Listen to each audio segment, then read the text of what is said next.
Welcome, everyone.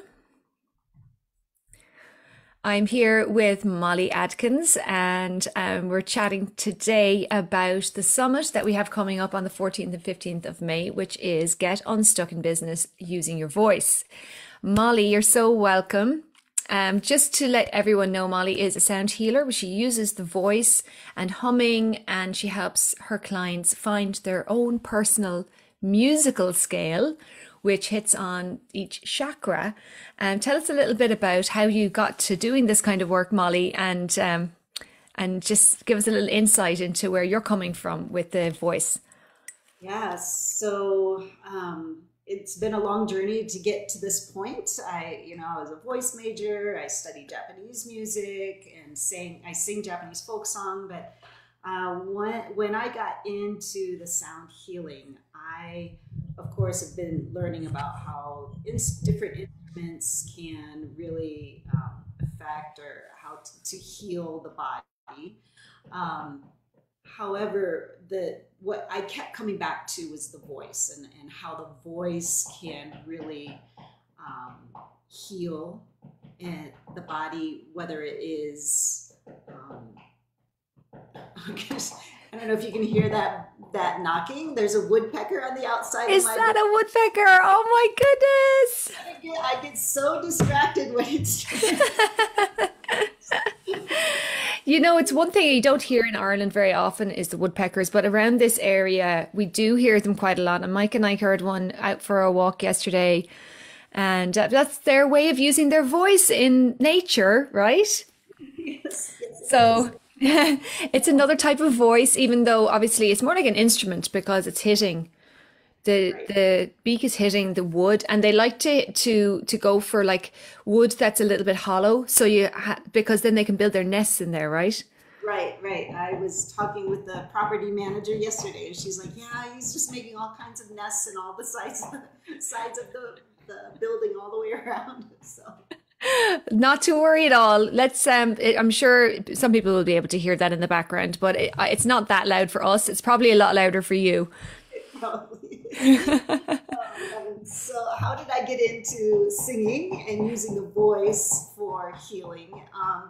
I found that when I hum for myself and when I am singing mantra, just that incredible feeling that I get when it's gosh, I can't even put a finger like a word to it, but that just feeling of calmness and also even feeling more insightful or having like just this openness about myself when I'm using the voice, when I'm singing, especially when I'm humming.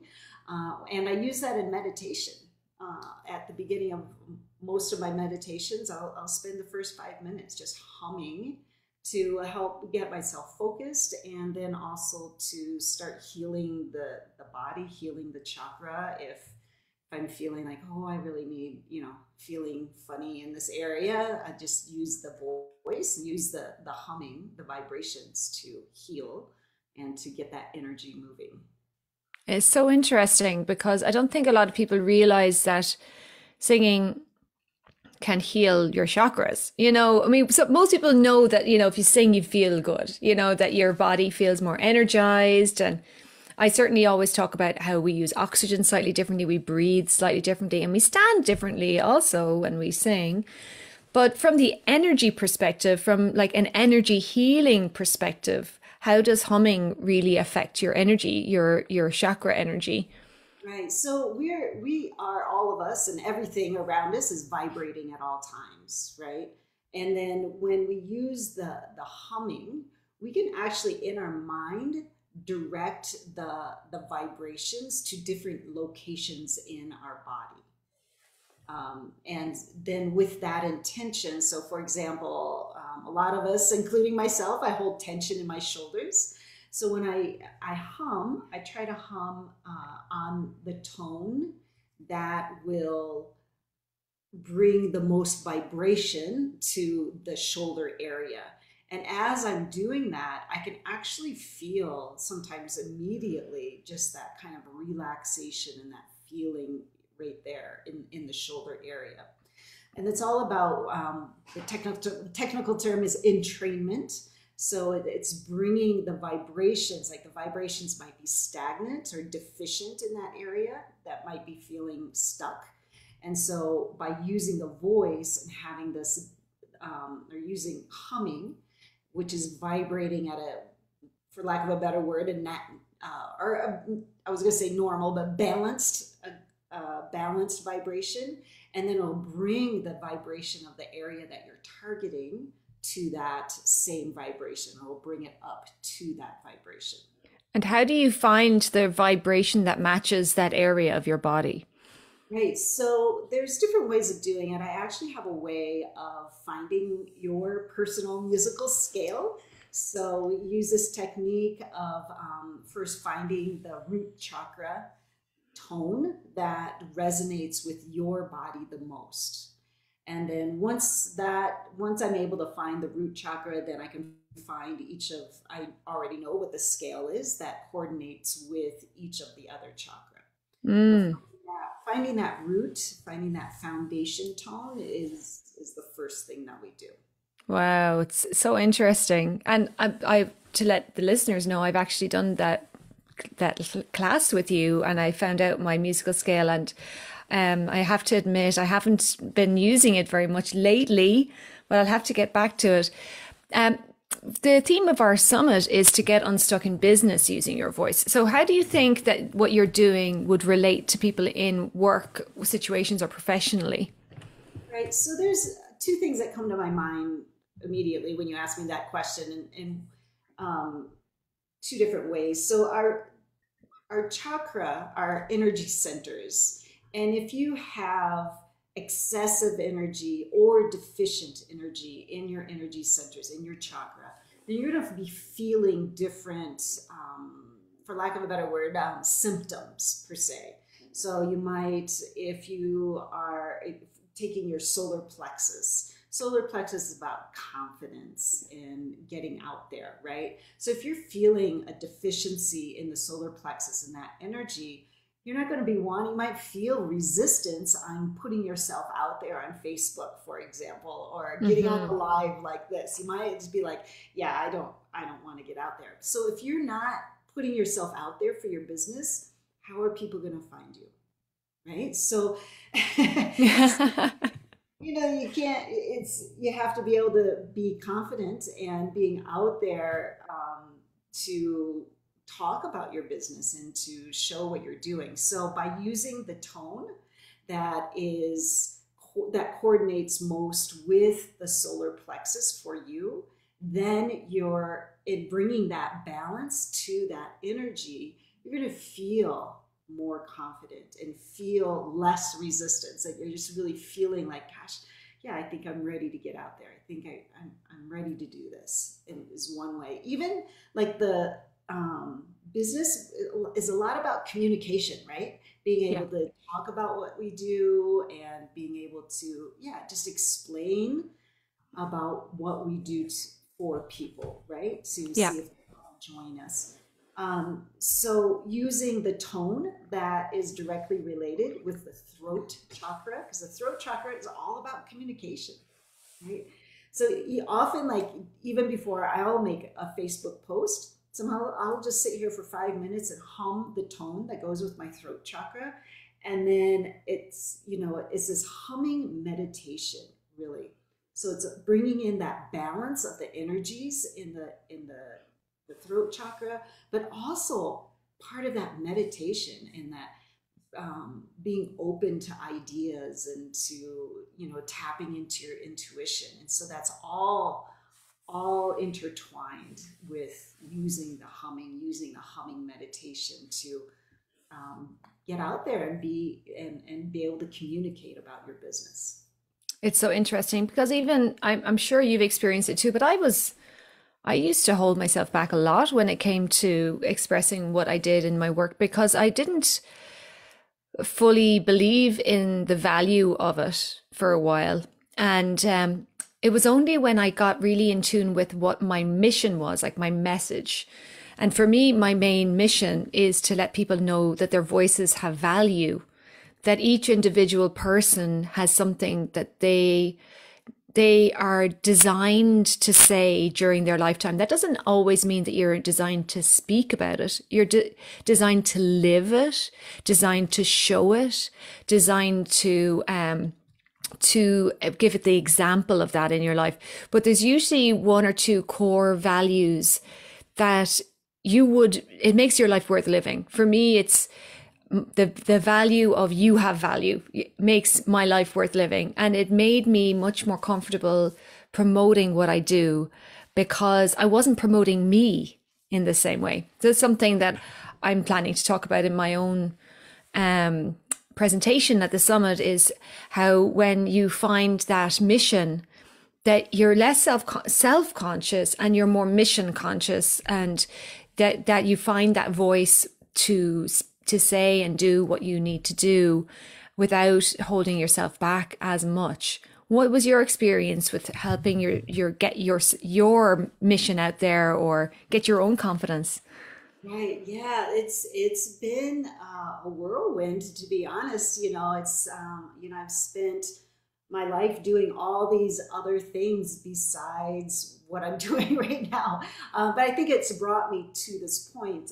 I remember even in college when I was a voice major, doing our performance classes, I had incredible stage fright, And it took me years to get over that, to be able to just even stand on stage, and then to, get out there and perform and to do these different things. But coming to this point of being a sound healer and using the voice and understanding that value of our voices, as you were saying. And I feel that what I'm bringing to my clients is that that feeling of no regret, right? Like, one, being able to get out and do the things in life, of finding your passion, finding their passion, and getting over that fear of what are other people going to think, or what if this doesn't happen, what if it doesn't work, and just really making all those big leaps with confidence and clarity, knowing that you're in a line with your purpose. And by doing that, that at the end of life, there'll be no regrets, that you've done everything that you have, that your soul's calling you to do. That is such an important message, because I think we all, I have a young cousin, and he's in his late 20s or something right now, and he feels like he's doing everything too late, because he wants to go back to college. Like, he didn't finish, he didn't go to college yet. And he's like, oh, it's like his mindset is, I didn't do it at the right time. So what's maybe I can't do it at all. And then my own mother went back and studied in her 50s. She did her master's degree. And my dad did his first degree when he was, a young father in his 40s, I think. So we come in and we see life through this lens of, there's a certain timing and that I should have done everything earlier. But in order to have no regrets, we need to seize the moment that we're in and not judge the timing of that. Like, judge the instinct to do it. Like, judge the kind of, look at where you're really at right now and take a leap, like you said, but try not to compare yourself to others, or I think that's an important message too. Yeah, absolutely. I mean, we do our timeline based on what society tells us we should be doing. Go to high school, as soon as you get out of high school, to go to college, and then you get this career, et cetera, et cetera. And I was a high school teacher for 30 years before I jumped into what I'm doing now. So I am also in my 50s, and I made this huge leap. I sold my house. I sold everything in it. I moved intrastate to a different city and just started my business from scratch. And it has been absolutely amazing to see how things have been aligning, just opening up, because I know that I'm in my alignment with my soul's calling, my heart's calling. And I know this is what I have been supposed to do, the things that I'm supposed to do in my lifetime, is to bring this healing and this message and to help others make that big leap into their heart's calling as well. Would you say the stuff that you've done and the changes you've made just felt right? Yes, absolutely. But how, like when you looked at the situation, did it look as clear to you, or was it just a feeling for you? It was more of a feeling. It was definitely a feeling. I mean, if I really look at what I did, I mean, most people are like, are you crazy? Have you sold your house? You quit your job? You're like so close to retirement. And what are you going to do? What about your pension and all these things? But all I'm feeling is, oh my gosh, I'm supposed to be living in the mountains, close to the mountains. That's where my heart has been calling for years. And I don't know where I'm going to live. My friend helped me move. We packed up our SUV, and I was like, if it doesn't fit in the SUV, I'm not taking it. And I put all my sound healing instruments in first, and then it was after that, it was like, okay. And she dropped me off at an Airbnb up in the mountains, and that's where I was for the first month or so when I moved out here to Colorado. I had no idea what was going to happen. No idea. So but I knew it was right. And that I'll never forget that moment when I drove into the mountains here in Colorado. That first day was driving across the country for 2 days. And that feeling of relief, like a big sigh, that being able to exhale. And it's like, oh my gosh, this is it. This is where I'm supposed to be. It's just like that moment of clarity.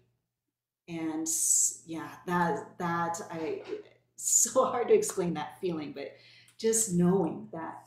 How did you develop that trust in that feeling? I did a lot of meditation. I think that was part of it. And then also using my own healing tools. So the humming. And using the sound healing instruments. Crystal singing bowls is really my favorite in bringing in that vibration, that clarity as well. So I'll hum with my crystal singing bowls is the really good one. But yeah, I spent many hours meditating and just going deep within and trying to find clarity that way, and just opening my intuition, opening that inner knowing that I feel like I had suppressed for so many years, because I felt like, oh, I think I'm a little woo-woo, that I think I'm crazy, if I start talking about that stuff. And so I would just suppress it. I didn't talk about it for so long, but once it's amazing. Yeah, what a leap of faith. Yes. Tell us a little bit about the presentation you're going to be doing for our summit, and what would you say to people about that, to maybe entice them to come and hear you? Yes.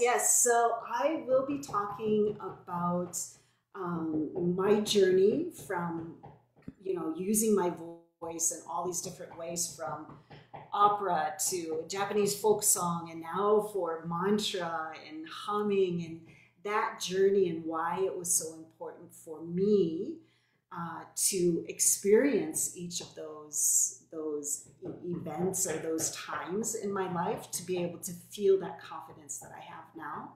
Okay. And then also using how to use the voice and to heal the body, and to open up and to balance our chakra, and moving into our heart's calling.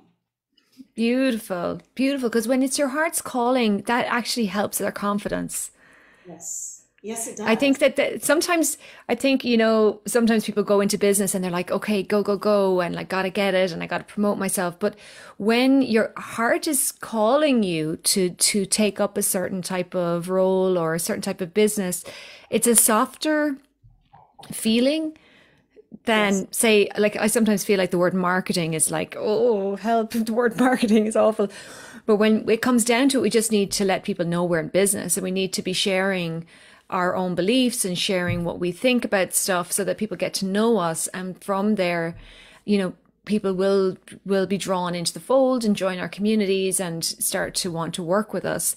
So I think that heart's calling is like, that's like the seed, and Yes. then the rest grows from there. Great. Yes. And yeah, I definitely feel that that it's more about just telling people about what you're doing and being authentic and being who you are, and not that, I tried that for a while. It was like I was trying to follow the script about marketing. I was like, oh, I have to say it in this order and do it this way. And I would get flustered, and I found out, it's like, oh, I just need to be myself. And I found that when I would just talk and be myself and, be awkward and and then people are more attracted to me because I'm not doing that marketing per se, and they can hear my heart, they can feel my heart in what I'm doing. I can definitely feel your heart, Molly, Thanks. and it's beautiful. So thank you so much for coming on live today. For anyone listening, we thank you for taking the time to listen into our conversation. We invite you all to join us for the Voice and Song Summit called Get Unstuck in Business Using Your Voice. There will be a registration link in the comments below. And yeah, there's a few options. It's free to join us live for the event, but if you can't join live, we have a VIP option. And the VIP option is also fantastic because a lot of free gifts are coming to each participant who upgrades to the VIP option. And we also have a panel discussion that's exclusively for the VIP. So a lot of the speakers are all going to come together at the end to chat about and have a bit of a fun conversation about how our talks went and how the presentations went. Would you like to tell everyone about your gift for the VIP offer, Molly? Yeah, I am going to be offering a sound recording of a sound healing for empowerment. So the tones, the different instruments and combinations that I'll be using will be to empower people to make those big leaps in their business. Perfect. Oh, that sounds beautiful. So thank you all so much for listening, and check out the link for more information, and we look forward to seeing you again soon.